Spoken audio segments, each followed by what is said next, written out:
2025 সালের ICC champions trophy হবে ICC champions ট্রফির নবম সংস্করণ, যা আন্তর্জাতিক ক্রিকেট কাউন্সিল আইসিসি দ্বারা আয়োজিত বিশ্বের 8টি শীর্ষস্থানীয় পুরুষদের জাতীয় দলের একদিনের আন্তর্জাতিক ওডিআই এর একটি ক্রিকেট টুর্নামেন্ট। এটি 2025 সালের 19 ফেব্রুয়ারি থেকে 9 মার্চ পর্যন্ত মধ্যে পাকিস্তানে আয়োজন করবে। আইসিসি চ্যাম্পিয়ন্স ট্রফির হাইব্রিড মডেলে রাজি হয়ে গেল পাকিস্তান ক্রিকেট বোর্ড পিসিবি।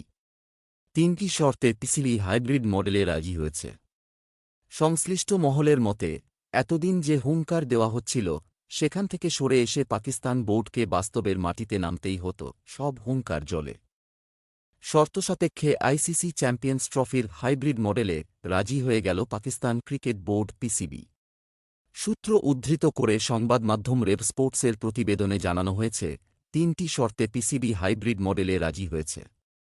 প্রথম শর্ত হল আইসিসি চ্যাম্পিয়ন্স ট্রফি আয়োজনের জন্য যে টাকা দেওয়া হতো সেটা $5 মিলিয়ন মতো বাড়িয়ে দেওয়া হোক। 2024 সাল থেকে 2027 সালের মধ্যে আইসিসির মুনাফার যে 5-7% মতো দেওয়া হবে সেটা বাড়িয়ে যেন ক্রিকেট অস্ট্রেলিয়ার সঙ্গে সামঞ্জস্যপূর্ণ করা হয়। অর্থাৎ মুনাফা প্রদানের অঙ্কটা 0.5% মতো বাড়ানোর দাবি তোলা হয়েছে। সেই সঙ্গে যে আইসিসি ইভেন্ট হবে সেগুলিও হাইব্রিড মডেলে করার পক্ষে সওয়াল করেছে পিসিবি। আর সেই শর্তগুলি যদি আইসিসি মেনে নেয় তাহলে হাইব্রিড মডেলে আইসিসি চ্যাম্পিয়ন্স ট্রফি আয়োজনে আপত্তি নেই পাকিস্তান বোর্ডের।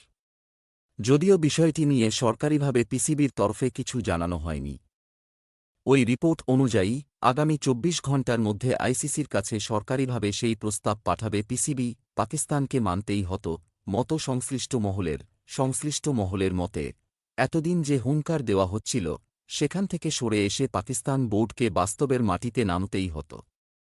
কারণ ভারতকে ছাড়া পিসিবির পক্ষে আইসিসি চ্যাম্পিয়ন্স ট্রফি আয়োজন করা সম্ভব নয়। আর পাকিস্তানে খেলতে যাবে না ভারতও। সেই পরিস্থিতিতে একগুঁয়েমি করে পিসিবি যদি আইসিসিতে ভোটাভুটির পক্ষে সওয়াল করত তাহলে হিতে বিপরীত হতো। বিশ্ব ক্রিকেটে ভারতীয় ক্রিকেট বোর্ডের বিসিসিআই